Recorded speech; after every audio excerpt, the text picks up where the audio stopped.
guys! Welcome back to my channel. Ngayon guys, mag-unbox na naman tayo ng binili kong cellphone. Ang Nubia B80 Max. Yan, Nubia B80 Max siya guys. Yan. Ang galing na natin kasi i-unbox natin. So, yan siya. Yan. So, ang specs pala nito guys, eto nga, ang laki-laki yun. Basahin ko, 8 gig yung RAM and 128 gig ang ROM niya. And then, 6,000 milliampere ang kanyang charging and 6.9 inches ang kanyang laki. So, eto naman guys, 'di ba? May drop resistance siya up to 1.8 meters and certified siya ng SGS. So, 'yan. Ang color nito is Aurelia Gold. Aurelia Gold.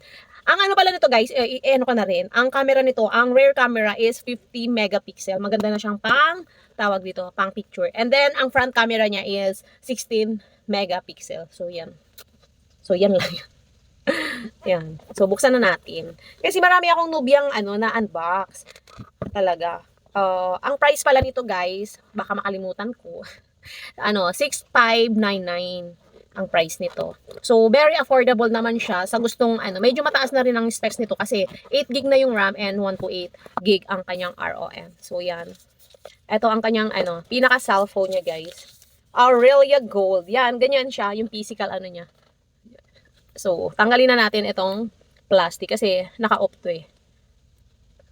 Tanggalin natin to para i-on natin. 'Di ba? So, naka-on na pala siya. So, dito guys, sa right side dito. So, ang nipis niya 'di ba? Ito ang power button niya, 'yan. And then volume down, volume up. So, dito wala siyang speaker lang and ang camera niya is wait lang. Di makita eh, nandyan. So, yan. And then, sa left side ng dyan yung kanyang lagay ng SIM card. Yan.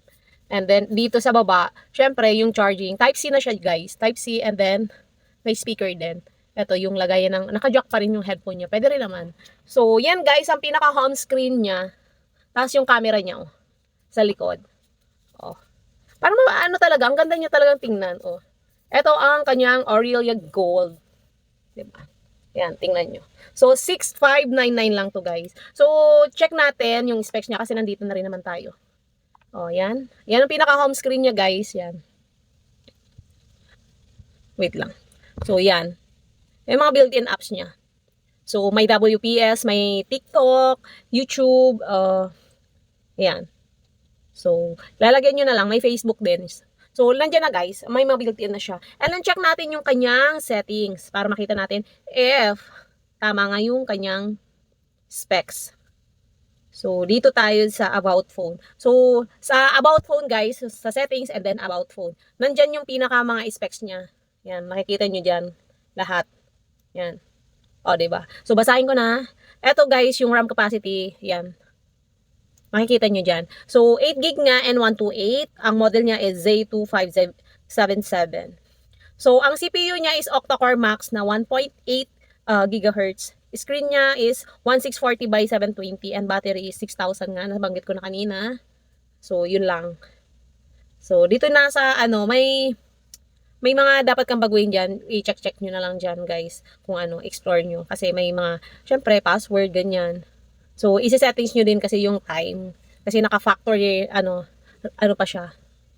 Hindi pa siya na-change. So, yun lang guys. Ito yung pinakabago ng Nubia na V80 Max. So, ang Nubia V80 Max guys, may dalawang variety yan. May 256 kasi.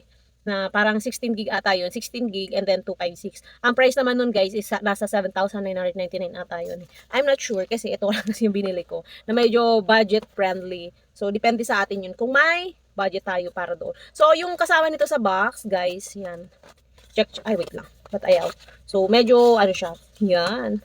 So, ang kasama sa box, eto, may kasama siyang, wait lang. Jelly case ito guys. Jelly talaga siya. Jelly. And ito ang kanyang warranty card. Yan. And then ito nga yung kanyang charger. Type-C na siya, yung cord. And then yung adapter. Yan. Yung adapter niya ang liit.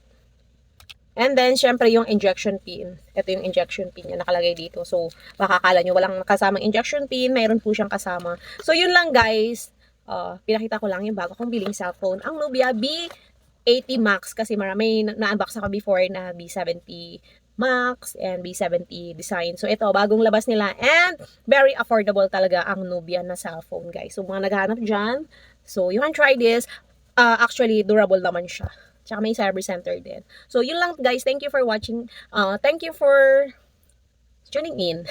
Paulit-ulit. Don't forget to follow and like and subscribe sa mga social media account ko, guys. So see you on my next video. Bye!